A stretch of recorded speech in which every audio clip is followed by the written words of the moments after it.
Hi there everyone, I'm Mary Sturgill and I want to welcome you to this edition of Carolina Crescent. This is an online magazine where we celebrate the life in the mountains of North Carolina and South Carolina. Carolina Crescent spans from Asheville down to Spartanburg and Greenville, over to Anderson, and then back up, skirting the edge of the Nantahala National Forest. This is a place of resiliency. It's a place full of outdoor recreation. It's also a place where innovation meets conservation. And of course, there's lots of community and culture here. Joining me now to talk about all of that is Dr. Patrick McMillan, who is the director of the South Carolina Botanical Gardens. Patrick, thank you so much for joining us. Yeah, thanks for being here, Mary. Patrick, you've studied this region extensively, and you have coined the phrase Crucible of Life in reference to this region. That is a tough title to live up to. Explain that. It is. This region does it. You and I are both from the hills, right? Yeah. We both understand the Appalachians. We both grew up there. Right. And myself, I thought I understood what the Appalachians were until I moved to this really unique corner of the Appalachians. And it taught me that not all places are created equal. This place is truly special. And what makes it special is, in part, the diversity that's found here. You know, there's over 100 trees just along the shores, 100 different species of trees just along the shores of Lake Jocassee. And this is an area where you can see wildlife from things as small as the little arboreal golden mouse that makes its living up in the trees, you know, something nobody ever sees, a tiny thing, and hummingbirds, up to one of the most vibrant black bear populations that we have in the southeast, and bald eagles. You know, so there's a lot to see here from wildlife standpoint, but I'm a botanist. Right. And from the plant standpoint, this area is really unparalleled in not just what's here, or, you know, the diversity that's here, but also what it is that makes a home here. And that tells us a huge part of the story about this place. So when you say it's unlike any other place, you're talking about the number of different pieces of plant life, and the resiliency even. Yeah, and it all keys in right back to the resiliency. And it's not just the resiliency today, it's over time.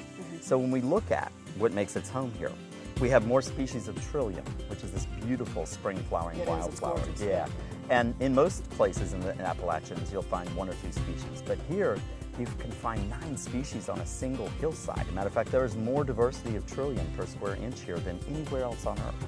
And it's not just trillium. Things like salamanders. We have more species of salamanders. I remember catching those as a kid. Yeah, right. Spring lizards, right? We yeah. call them.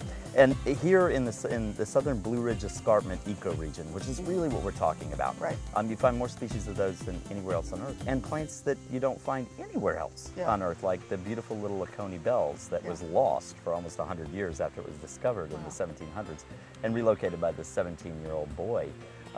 Much to the chagrin of the greatest botanist ever to live, Asa Gray, who spent his life looking for it. Right. But you know, it's the unique things, but it's then the characteristics that those unique things have that tell us the story about the past, the present, and where we might be headed in the future here in the southern Appalachians, and particularly here in the southern Blue Ridge Escarpment ecoregion. So people come from all around the world to see this region. What draws them here? Well, certainly it's the scenery, the vistas. Places like Lake Jocassee are pretty hard to beat anywhere where you have a man-made lake just nestled up into the southern Blue Ridge Escarpment. But it's the escarpment itself, you know, an escarpment is where the mountains start. So we're going from Piedmont, that's about 800 feet elevation, up into mountains that crest out at over 3,000 feet over most of the range in the southern Appalachians. And then if we just go 23 miles from 800 feet, 23 miles as the crows fly, we could be up above 6,000 feet at the crest of the Balsam Mountains. And that change in elevation is what drives a lot of the biodiversity, but also a lot of the resiliency of escarpments in general. Because if you think about it, things change, right? Right, over time. Yeah, so we end up with things like climate shifts and climate changes, which, you know, if you look into the past, they certainly happened, they're happening today, they're going to happen in the future. And this area somehow has been able to hold on to life during climate shifts in the past. It has a built-in resiliency. And that resiliency is partly the escarpment. When you move up in elevation, the temperature goes down, the humidity goes up. And what you're doing as you rise up in elevation is similar to what you do if you 1,000 feet in elevation, is like 500 miles north. Right, okay?